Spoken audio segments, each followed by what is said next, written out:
pa. Kaya si Pastor ay confident na iwanan ako kasi I am surrounded by great people. Kahapon naalala ko, ready na akong mag-notes yung papel. Niisip ko lang, baka liparin. Ayun. Pero nagulat ako, may nagtanong, Pastora, kailangan niyo po ba ng laptop? Hindi ako nagsasalita kahapon ng hapon. Iwanan na po namin para may gamitin kayo. So pwede bang palakpakan natin ang Panginoon? Ayan. We are surrounded by great people. Sige, tayo po ay manalangin. Panginoon, marami pong salamat sa umagang ito. Salamat, Lord God, sa biyaya nyo. Salamat, Lord God, sa salita nyo, Panginoon, na aming tatanggapin. Lord, we pray, Lord God, kayo po ang mangusap. Itagong mo lamang po, Panginoon, ang iyong lingkod sa iyong likuran. Ikaw po nawa ang mahayag, O God. In Jesus' name, I pray. Amen and amen. Ayan. So, we are in the final installment po ng ating series na Conquerors. Tanungin mo nga sa katabi mo, ano na bang na-conquer mo, kapatid? Ayan, meron na ba? Huwag naman sanang labahin lang yung na-conquer natin, o mga hugasin. Ayan. So sa talata po na ating babasahin, ang John chapter 3 ay isa sa mga interesting na verses sa Bible. Ayan. Sa talata na ating babasahin, we are introduced. May introduce po tayo kay John the Baptist. At mag-share po siya, meron po tayong matututunan dito sa kanya na 4 na attitudes upang maging successful.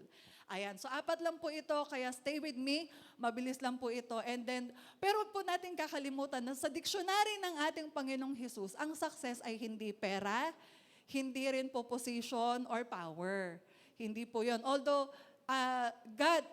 kay Lord din yung nanggagaling at binibless din po tayo ni Lord ng mga ganong bagay. Pero sa mata ng ating Panginoon, in God's eyes, success is knowing and doing His will. Or success is finding and doing God's will. Ayan, basahin po natin yung John chapter 3, verse 22 to 30. Ayan, para fair, tayo po tayo. Ayan, kasi pagkatapos nito, ako na lang yung diretsyong tatayo eh. Kayo diretsyo ng upo. Ayan, sige, basahin po natin ng malakas. After this, ayan. Okay.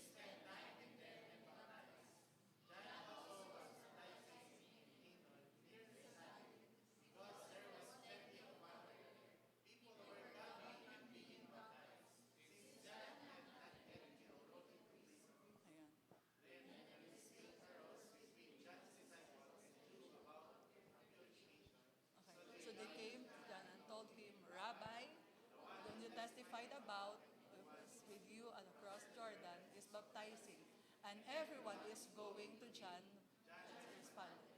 No one can receive anything unless it is given. Amen.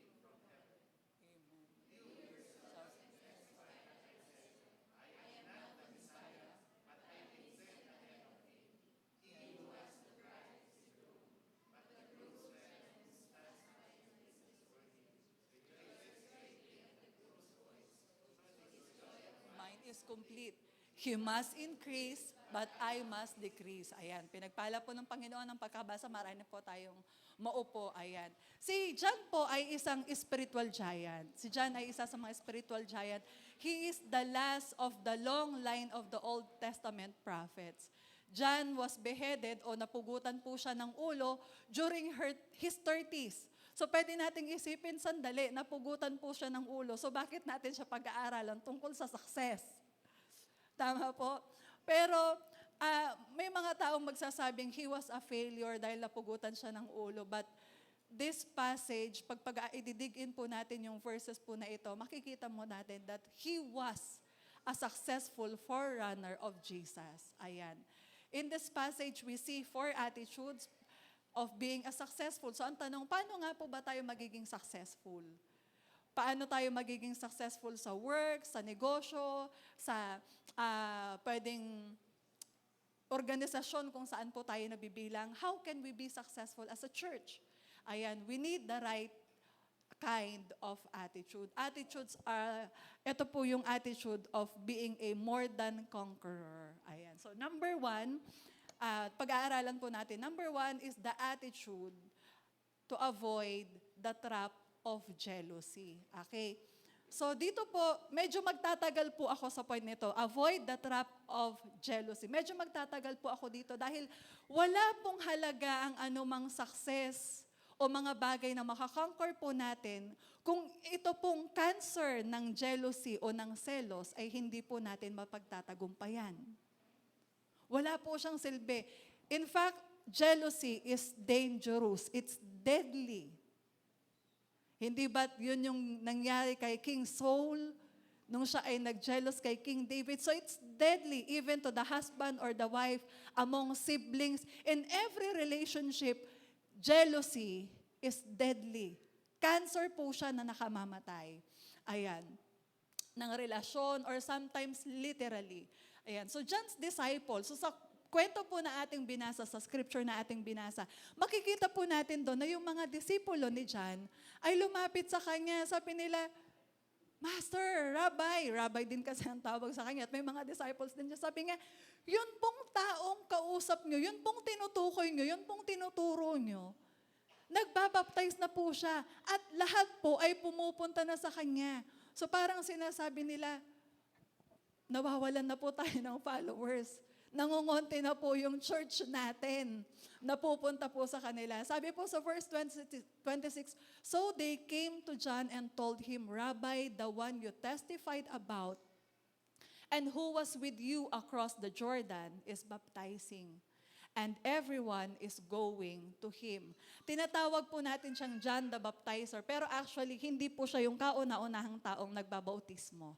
Ayan, for many years, meron na pong mga nagbabautismo, yung mga Jews nagbabaptize ng mga Gentiles na nagiging believer. Ayan, sa ruins po ng Qumran, where the Dead Sea Scrolls were found, may mga evidences po doon na yung essence ng baptism. Ayan, at tinatawag po nila itong mikbe or the ritual bath. Ayan. Pero si John po, siya po ay nananawagan for the repentance and baptism. Yun yung minememorize ng mga SOL. Repent and be baptized. Ayan, na verse. So makikita po natin na yung mga disipulo ni John ay alarmed. Na-alarma sila. Sabi nila, sandali, parang tumitindi ata ang popularity ni Jesus. Ayan, so they were jealous and they were complaining to John na parang sinasabi nila, Boss, mawawalan tayo ng followers neto. Mangungonti po tayo. Paano yan? Pero bigyan po muna natin ng definition yung jealousy. Hindi po ito yung bintana. Ayun. Jealousy yon. Okay. So at least clear. Ayun. So jealousy is resentment at someone else's success or favor. Tanong, meron kaya tayong tendency ng jealousy? May possible kayang tayo maging jealous? Meron kaya tayong tendency? Like, halimbawa, may na-promote sa work, parang titignan mo siya, parang hindi naman dapat siya yung na-promote. Parang mas matindi ako magtrabaho doon Mas maaga ako doon pumasok ng 1 minuto Parang ganon. O kung merong nakakuha ng isang magandang trabaho. Diba, natanggap siya sa isang magandang trabaho, tas nalaman mo, kasama mo doon yung kaklase mo, pareho kayo nag-apply, tas siya natanggap, iniisip mo, sandali, mas magaling ako doon, pinapakopya ko lang yun nung high school kami Mga ganon. Or minsan, pag nakikita natin, baka, ayan, nag-glow up na siya, simula nung nagpariba. So nakakaramdam na unti-unti ng selos, biglang nag-glow up. Or baka mas maganda yung bahay niya, mga ganon. Or mas makinang yung kanyang sasakyan. Diba? So pwede natin din isipin, at the back of our mind, pwede natin isipin, wala po akong problema sa ganyan. Hindi pwedeng magkaroon ako ng selos, hindi pwedeng mainggit ako, lalo na kay Lord. Kung yun po yung iniisip natin, then I think we should think again and reconsider things. Kasi naranasan nyo na ba to? Yung kakain kayo sa isang restaurant, o order kayo o fast food, o order kayo ng milk tea, tapos the moment na na-deliver sa inyo yung order nyo, tapos makikita yung order nila, tapos bigla kang titingin, parang mas masarap yun. Naranasan nyo na yun? Parang sana yun na lang yung in-order ko, o kaya kayo magkakagrupo. Di ba, order kayo, sige, pili ng order. Tapos may kanya-kanya na kayong pinili. Tapos biglang nakita nyo, ay dapat pala yan na lang yung in-order ko, mas masarap. No, parang mas maganda yung itsura. Ayun, mas okay ata yun. So, yun, sana pala, mag-ingat tayo sa mga sana all. Ayan, mga China oil. Ayan, mga sana all natin, sandali, bantayan po natin, baka meron na pong growing wrong spirit in us. Bakit nga ba nauso yung sana all, ano? Naging common na tuloy siya. Ayan. Or we might be saying, hindi ako kailanman magseselos kay Lord. I will never be jealous. Hindi ko kailanman ito mararanasan. Pero tanungin ko po kayo, mga magulang, taas kamay. Nagsabi na po ba kayo sa mga anak nyo, nasa church ka na naman. Lagi ka na lang nasa church. Church ka na lang palagi. Ano ba? Although medyo magtataka lang po ako doon sa laging nasa church palagi kasi hindi po laging bukas yung church. At ilan lang po kaming may hawak ng susi. Gusto kong tanungin at malaman, saan po kayo kumukuha ng susi? At saan kayo dumadaan? Pero kidding aside, dito po, nagsiselos po ba tayo sa oras at panahon na ginugugol ng mga anak natin o pwede ng mga asawa natin? Lalo na ng mga kababaihan, matindi po ang cell group ng mga kababaihan eh. Pag nag-cell group po sila, nagsiselos po ba tayo?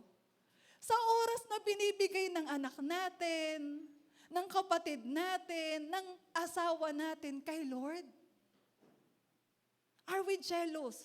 So let's think again. Do we have jealousy in us? Meron po ba tayong jealousy? Ayan.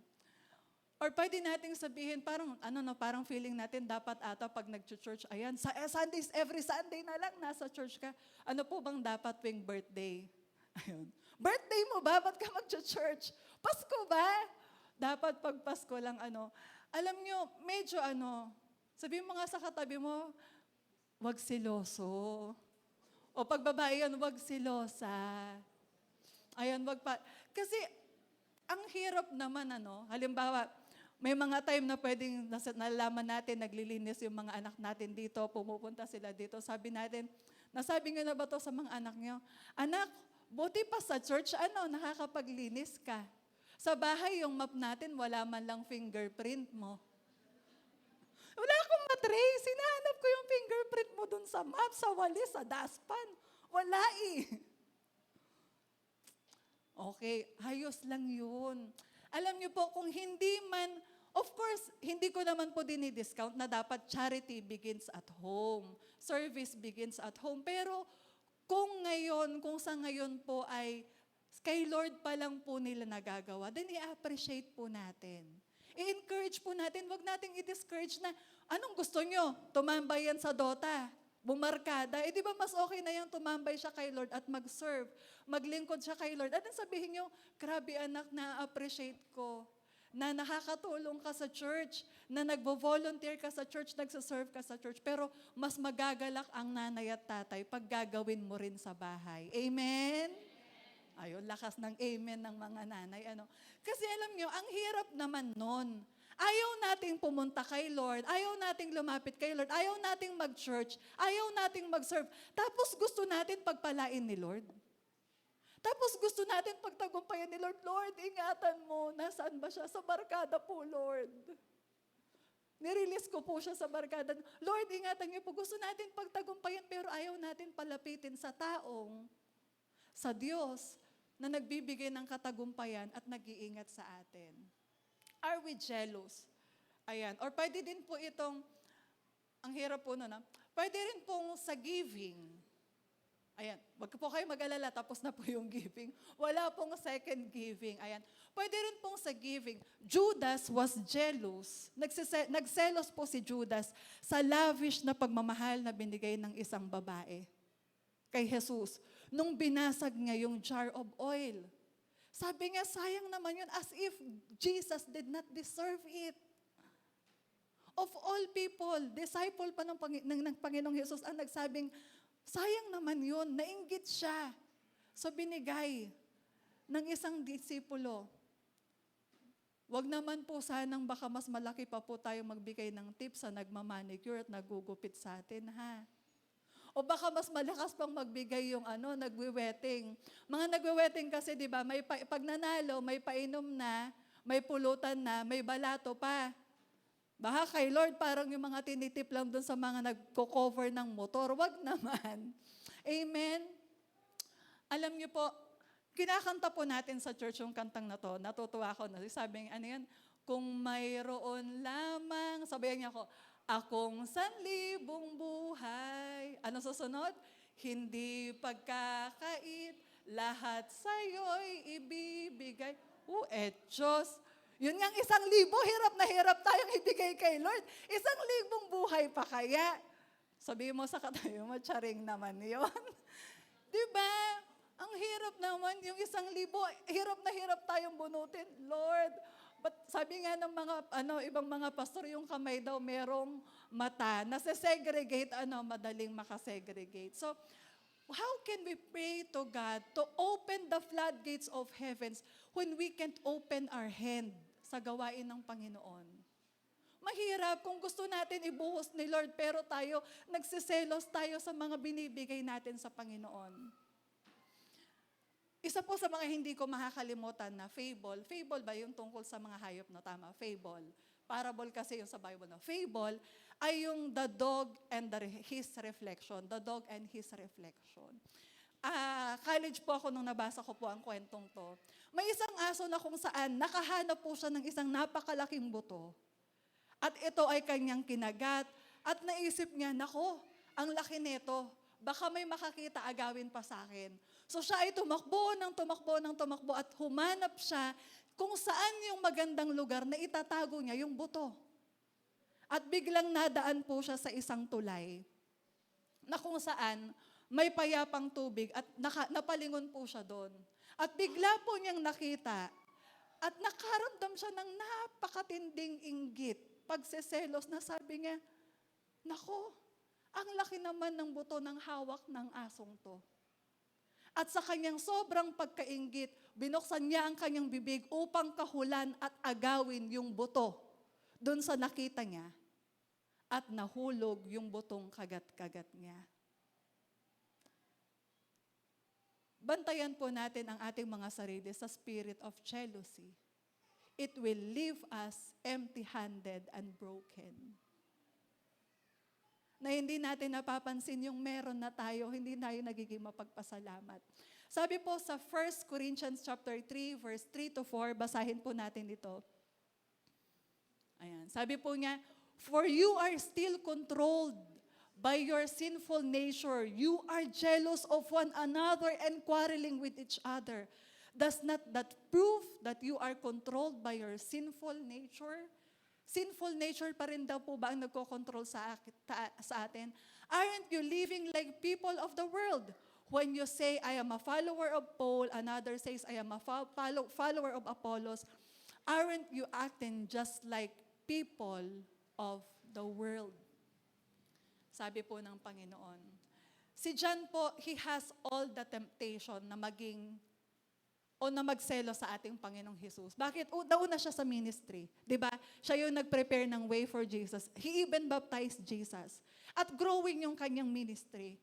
Pero alam nyo, this truth kept him. Yung katotohanan ito ang nagligtas o nag-ingat po sa kanya. Ano yung truth na yun? Recognize that everything good in life is gift from God. Huwag po natin kakalimutan na lahat ng mabuting bagay ay regalo mula sa Panginoon. How did John avoid jealousy? He understood this truth in his life. James chapter 1 verse 17 says, every good and perfect gift is from above, coming from the Father of lights, who does not change like shifting shadows. Pwede po bang palakpakan natin ang Panginoon na kailanman hindi nagbabago? Ayan. Nung sinabi po ng mga disipulo ni John na nag-grow yung popularity ng Panginoong Jesus, sinabi niya, mabuti yun. Yun ay mainam at yun ay dapat. That's great. I can only receive what I have been given from heaven. I am not the Messiah. Na sinasabi niyang ang kaya ko lamang tanggapin ay ang ibibigay ng kalangitan sa akin. Okay lang ako doon. Nagpapasalamat po siya sa regalong iyon, ang maging forerunner ng Messiah, ang ihanda ang daanan para sa Mesiyas. At tayo din naman ay tinatawagan ng Panginoon na maging mapagpasalamat sa mga bagay, sa mga regalo at kaloob ng ating Panginoon sa atin. It will save us. Ito po ay isang napakagandang kwento, totoong kwento po. Siguro narinig nyo na po yung pangalang F.B. Meyer. Maaring na-share nyo na po yung isa sa mga quotations niya, or F.B. Meyer, Frederick Brotherton Meyer. He was a brilliant pastor in England in the late 1800s. Ayan. He was fruitful author. He wrote over 75 books. Ang sinulat po niya. At the pinnacle of Meyer's ministry, sa rurok ng kanyang tagumpay ng kanyang ministry, may isang batang pastor ang dumating sa London. At nagsimula siyang maka-attract ng crowd. At ang pangalan po niya ay si Charles Haddon Spurgeon. This continued for years. Si Pastor Meyer ay pupunta sa labas ng kanyang church every Sunday morning at titignan niya, binapanood niya ang mga libo-libong sasakyan na dumadaan na puno ng tao para pumunta sa Metropolitan Tabernacle upang pakinggan si Charles Spurgeon. In his autobiography, F.B. Meyer admits that when Spurgeon first arrived in London, he was filled with envy. F.B. Meyer was a great pastor, and yet, hindi siya exempted na maramdaman ito. He wrote, I took it to the Lord, got down on my knees, and on my face before the Lord, and I said, it is not right. This feeling of envy I have in my heart. Sabi niya, Lord, hindi ito tama. Itong inggit na nararamdaman ko sa aking puso. So F.B. Meyer believed that he couldn't be jealous of a preacher he was praying if he was praying for him. Kaya nagsimula siyang manalangin para kay Spurgeon. He started praying for the success of the boy preacher, Spurgeon. He started asking God to give Spurgeon double portion of the Spirit of heaven. Imagine that. Tapos sabi niya, he asked God to give Spurgeon fame that circled around the world 10 times. Hindi lang po isang beses. And he continued to pray for that. And the envy disappeared. Meyer said he started celebrating all the success of Spurgeon. Nagsimula niyang ipagdiwang ang lahat ng success ni Spurgeon. And God blessed Spurgeon and his ministry until he died at the age of 57. While Meyer continued to be used by God in England and in US until God called him home at the age of 82. Sikuin mo nga yung katabi mo, sabi mo, alam mo, pag walang inggit sa katawan, nakakahaba ng buhay. Diba? Imagine, yun pala yung application. No? Imagine mo, no? Umabot siya ng 82 years old. Amen? Gusto mo umaba buhay mo, tanggalin natin yung inggit sa katawan. Amen? No wonder, Charles Spurgeon is one of the greatest preacher during his time and even up to now. Maraming mga preacher ngayon, international magagaling, that they are admiring Charles Spurgeon. Isa siya sa pinagmagaling. Alam niyo po ba, na si Rick Warren, di ba, isa sa greatest pastor of our time. Ayan.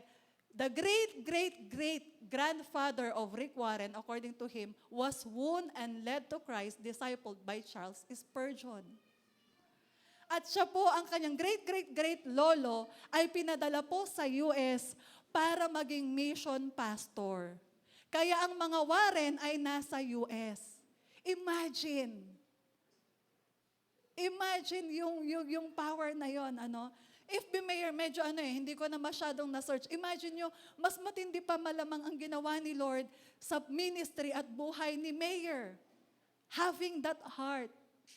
Hindi ko lang po sure, pero I believe isa sa disciple ni Mayor ang nakawin at nag-disciple kay Billy Graham. If I'm not mistaken. Wala po kasi akong internet at higit sa lahat, wala na po akong cellphone na nalunod siya. Ayan. So like John the Baptist, we should guard against jealousy. Guard ourselves against jealousy.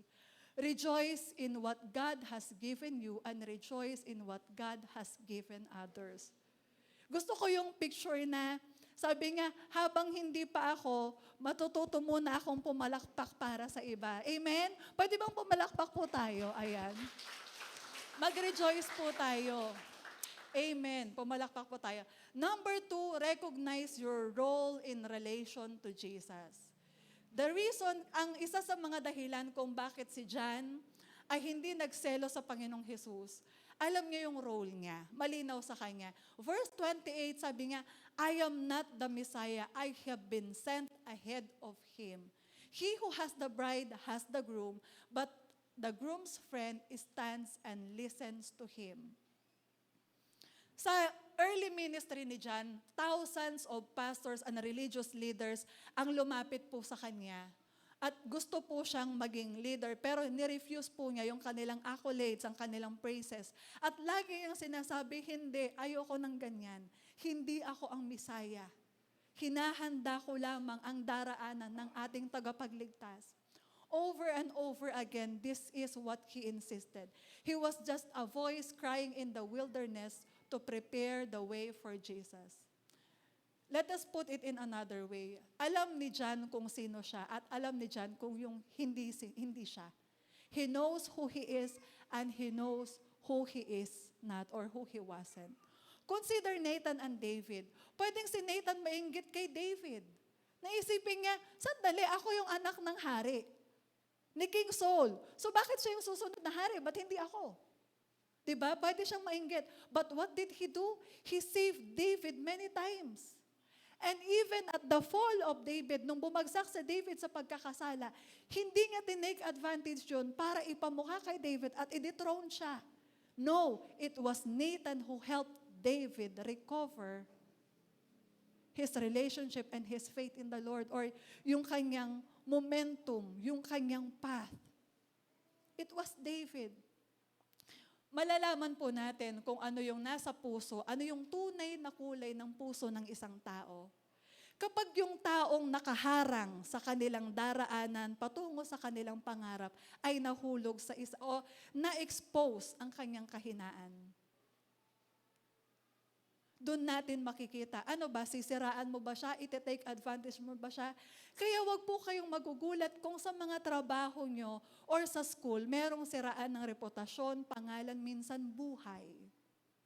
Because the moment you ruin the reputation and the name of others, you ruin the life of that person, even his family or her family.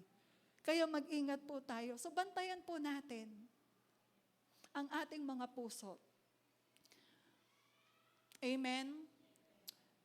Malalaman po natin ito kung ano yung kanilang response. Sabi po dito, the life of John and Nathan, okay, the life of John Nathan paints the powerful picture of what, or the life of John and Nathan paints the picture of the liberating power of what freedom from jealousy can do. Recognizing who you are. Pag alam mo kung sino ka, sabi po ng mga psychologists, isa sa healthy, pareho, Christian, counselor, or secular, napakalaking bagay po ang factor sa isang tao na malaman niya yung identity niya, yung kanyang self-image. Napakahalaga po nun.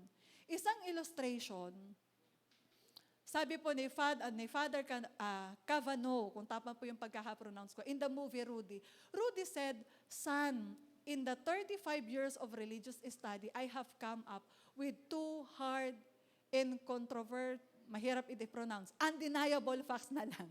Ayan, that there is God and I am not Him." Amen? Kaya wag po tayong matatakot na magturo, mag-disciple. Isipin natin, naku, baka mas gumaling siya o i-guide siya, turuan siya, i-train siya. Let's not be afraid. There is God watching. There is God who is there seeing our work. Ayan. At ano man pong giant yung pinagdadaanan natin, wag po natin kakalimutan ano yung role natin. Hindi nagbibigay si Lord ng mga giant, ng mga gulayat, ng mga bundok ng pagsubok ng walang dahilan. Let us only recognize our role for Jesus. God knew that He wasn't the bride's groom. Hindi pa siya yung groom. Para maintindihan po natin to, bakit tinawag na groom, bride, or bridegroom, sa culture po ng Western at sa culture po natin, kasi medyo yung culture natin na ang highlight ay yung bride at siya yung pinakahuling pumapasok, nakuha po natin yun sa Western culture. Ang highlight ang bride, but sa Jewish culture, ang highlight ang groom. Sa atin, di ba, lalo na noon, kasi ngayon kasi magkasama na sila sa isang hotel. Noon, nung panahon siguro ng mga nanay natin, mga lolo natin, di ba, kinakabahan yung mga tao hanggat hindi dumarating yung bride. Kasi may mga bride na hindi dumarating sa kasal, tama? So, ito po yung concept noon. Bago yung kasal, merong palaro, tinatago yung bride, tapos naghahanapan yung mga bridegrooms and yung mga babae? Bridesmaid, and then the groomsmen. Ayan, tapos hahanapin nila yung bride. Pero the moment na marinig nila yung boses ng groom, lahat sila ay sobrang nagagalak, lahat nawawala yung kaba na sasabihin nilang, tuloy yung kasal. Ibig sabihin, magsisimula na ang kasalan. Yun po yung concept nun, kaya sinabing bridegroom. John recognized that the best man at the wedding is not the groom. Ayan. We should not detract ourselves from the groom. The truth, we should not detract from the heavenly groom. Para illustrate po ito, sino po dito naranasan nyo ng maging best man at maid of honor? Taas kamay. Best man at maid of honor. Konti lang. Ayan, salamat at may mga Diba, ang best man at ang maid of honor, hindi sila yung bride at hindi sila yung groom. Hindi sila yung highlight. Kailangan ang pinakabonggang makeup palagi yung bride, pinakamagandang damit palagi yung bride and the groom. Alam ng bridesmaid at alam ng best man, o alam ng maid of honor at alam ng best man ang kanilang role. Hindi kailanman pwede nilang agawin yung highlight o spotlight dun sa groom and bride. Dun sa couple. No? Ang trabaho po ng best man at maid of honor, lalo na sa counseling, may part doon pag nagsasabi ako ng details, sana makausap ko po yung inyong best man at maid of honor. Is that possible? Sabi ko na may isang meeting tayo kahit sandali lang para ma-explain ano yung mga gagawin niya. At madalas kong sabihin, kasi ang role po ng maid of honor at ng best man ay julalay nyo po. Prepare lahat. May isang wedding kami inatinan na napakagaling nung best man niya tsaka maid of honor. Talagang hindi ko na kailangan instrukan na ayusin mo yung damit ng bride, pakiabot yung mic sa groom. He knows, they know exactly what to do, and that's our work. Ang trabaho po natin ay ibigay yung spotlight sa groom. Ibigay po natin yung spotlight sa groom. Jesus must be famous sa ating buhay. Sabihin po natin sa katabi natin, Jesus must be famous. Not us. Ayan, hindi po tayo. When we come to understand that our role in our relationship with Jesus, lahat ng relationship na meron tayo, it becomes healthier. Mas nagiging healthy. Number 3, sabi po niya dito, second to the last, discover the source of real joy. Ano ba yung totoong joy? Pwede nating isipin, si John the Baptist parang loveless siya. Walang love life. Parang gloom, doom, joyless, parang walang kulay yung kanyang buhay. Pero mababasa po natin sa kanyang sulat that his joy was complete. Verse 29, but the groom's friend who stands by and listen for him rejoices greatly. at the groom's voice, and that joy of mine is complete. Sabi nga, doon nakukumpleto ang aking kaligayahan. Truth, recognizing the Lord's voice produces great joy. Naalala ko yung mga anak ko po, kahapon si Dylan, habang nagpa-practice po sila dito, ng nanay at tatay niya, andun kami sa office. Pagkatapos nilang mag-practice, si Lee, kumatok sa pintuan nila ako kasi baka biglang buksan yung pinto, matamaan si Dylan. Kumatok sila at narinig niya yung boses. Alam niyo po, grabe yung tili ni Dylan. Talagang kulang na lang tumakbo siya. Kung kaya lang niyang tumakbo, maliliit pa kasi mga paay, mga binti. Kung kaya lang niyang tumakbo, lalo nung nakita niya yung tatay niya. And I remember, may time na pinagsabihan ako ni Pastor. Kasi mga anak namin, the moment na pag dumating na si Pastor, alam nila kasi madalas umuubo si Pastor eh. Pag umubo na siya, magtatakbuhan silang lahat na natatakot akong baka mahulog sa hagdan. Papa na yun, Papa. Akala mo galing abroad palagi ito yung umuwi ng bahay. Sabi ni Pastor, sabihan mo nga yung mga anak natin nakakahiya sa kapitbahay, ang ingay-ingay. Ganon, sabi ko, ayaw mo ba yun? Natutuwa sila sa'yo. Kahit nung malalaki na sila. Ganon. I hope that that's exactly the joy that we feel when we hear the voice of God. Yung parang nag-aatubili ka lang, si Lord yun. O natatakot tayo. Sabi mo nga sa kadami, anong ginawa mo? Ba't ka natatakot? Ayan, hindi. That joy is ours.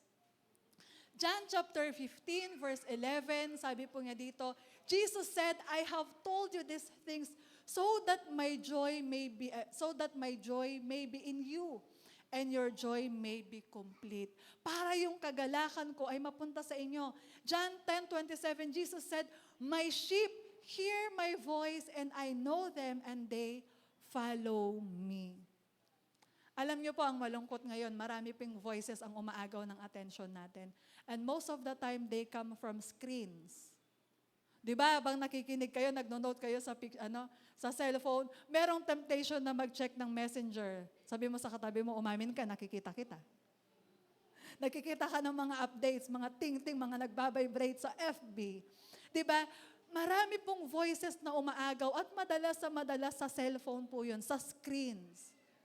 Twitter, Facebook, IG, ano pa bang mga apakadami yung umaagaw po ng atensyon natin. Pero wag po nating hayaan na kunin po niya yung totoong kagalakan natin na marinig ang ating Panginoong Hesus. Amen? Most people, they say, gusto kong maging masaya, I want to be happy. Pero happiness comes from the word hap. Ang hap, H-A-P, ay lack. So, ibig sabihin, kung meron kang good hap, happy ka. Kung meron kang bad hap or bad luck, sad ka, hindi ka happy. But God said, we must have joy in our hearts. Happiness is like a thermometer that measures the emotional temperature. So, ang happiness daw ay parang temperature. O yung thermometer, ayan, yung mga nilalagay natin sa kilikili. Ngayon, anong tawag dito? High-tech na sa noon na, di ba? Ayan, ini-scan na lang. That measures the emotional temperature. Joy is like a thermostat that can set your emotional temperature whatever is happening around you. Parang nasa aircon. Di ba? Yung thermometer, sinusukat niya gaano kainit. Pero yung thermostat sa aircon, ano man yung init sa labas, hindi tayo affected sa loob. Bakit? Binabago niya yung temperature sa loob, regardless of what's happening outside. The joy of Jesus shines the brightest when our situation is the darkest. Sabi mo sa katabi mo, dark man yung pinagdadaanan mo ngayon. Ayan. Keep the joy of our Lord. He will shine the brightest sa buhay natin. How is your joy today? Pwedeng tanongin mo yung katabi mo, how is your joy today? Nakasimangot ka na lang palagi, na para bang ikaw ang nagmamay-ari ng lahat ng sama ng loob. Ayan, laging nakakunot mo, sabihin mo, recover that joy sa Panginoon. Amen? Pasensya na, wala sa tono. Pero salamat, sinusuportahan niyo pa rin. Attitude number 4, last. Allow Jesus to control more of your life daily. Yun yung kinanta natin, more of you, less of me. John said, He must increase, I must decrease. He must increase, I must decrease. John the Baptist had a healthy self-image. The light in the growing popularity of Jesus' ministry didn't affect him. Ayan. Sabi niya, okay lang sa akin kasi alam ko, sabi niya, si Lord ang patuloy na nagko-control ng buhay ko. The more we know God, the more mas lalo po nating ninanais na tayo po ay mas lumiit at ang Panginoong Hesus ang lalong mahayag sa ating buhay. Sa Greek mythology, si Narcissus was the handsome god. So, Greek mythology lamang po ito. Nakita niya yung reflection din po niya sa water. At siya ay na-in love sa kanyang sarili. At siya yung kauna-unahan nag-take ng selfie. Ayan, merong selfie na noon. Ayan, John the Baptist never took a selfie. Kailanman hindi siya nag-selfie. He was comfortable at his role. Ang pinakamahirap yung trabahuin, yung parang support nasa yung parang second feeling mo, parang ba't ganon? Ba't nasa likod lang ako? Bakit back up lang? Hindi lang ako back up eh. Pwede sabihin, hindi lang ako back up ako ng back up. Ang hirap naman nun. Back up ka na nga lang, back up ka pa ng back up, hindi pa ng main song leader. Pero wag po natin hayaan na isipin na yung role natin hindi mahalaga. You are someone who was created by God for a purpose. To know God and to love God, to know Him and to make Him known sa ating buhay. Ano po dapat ang life motto natin? Jesus must increase. Sabihin nga po natin dito, Jesus must increase, I must decrease. That's the desired progression ng Panginoon. Yun yung progression na gusto ni Lord. Yun yung gusto ni Lord na i-conquer natin. Yung sarili natin, that we will become lesser and lesser as God's become greater and greater sa buhay natin. 6 words lang po ito. Madali po siyang word na mahirap kung wala ang biyaya ng Panginoon. Is that our desire? For God to grow larger and larger in our life.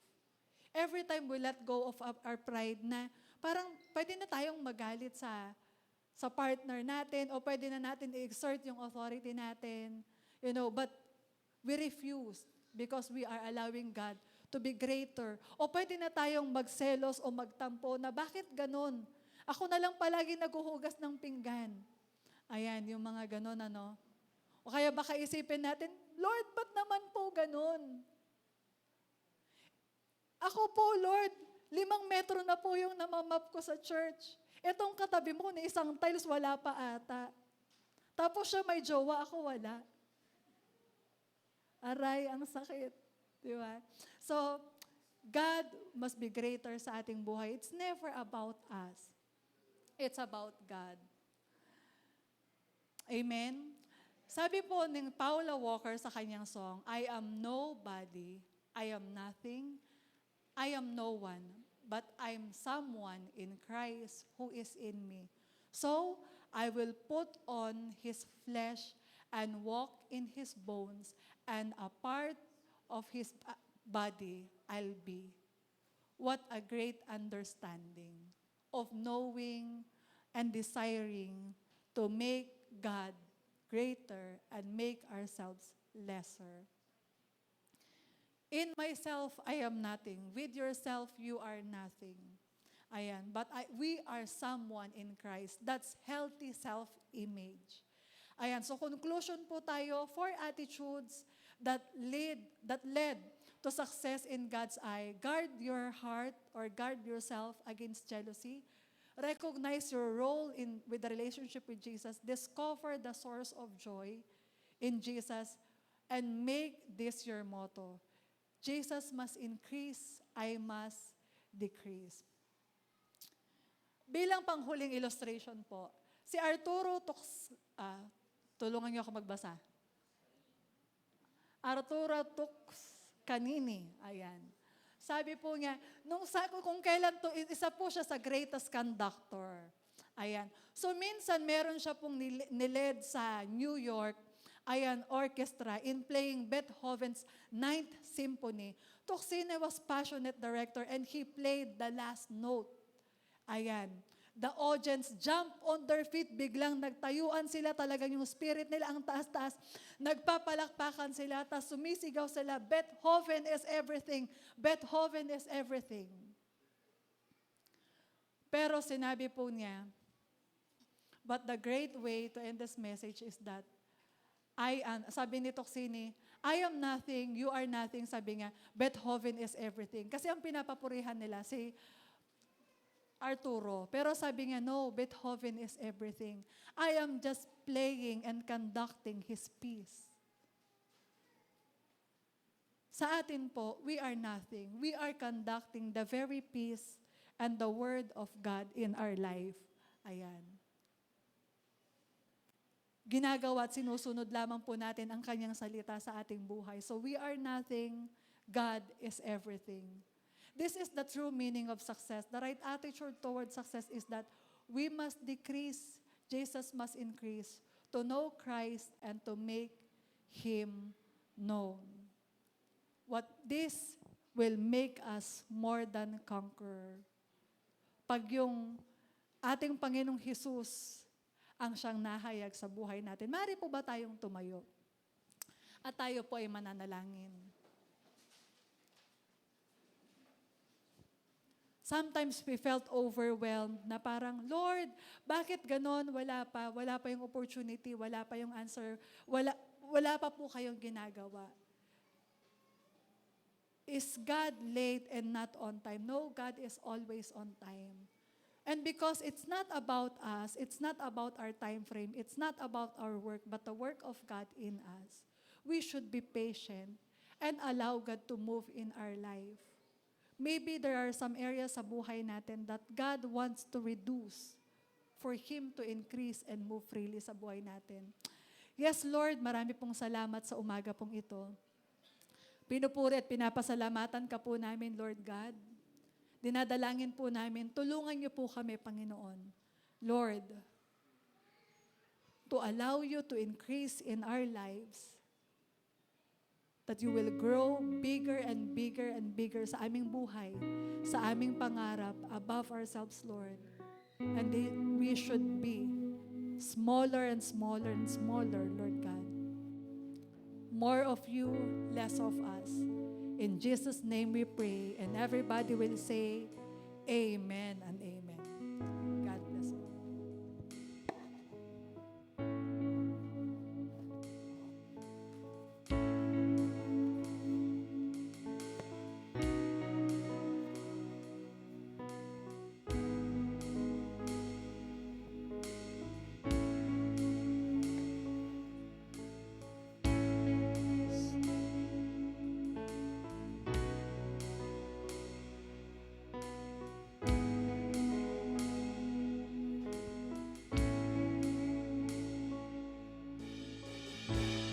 Your love wakes me up and gives me life.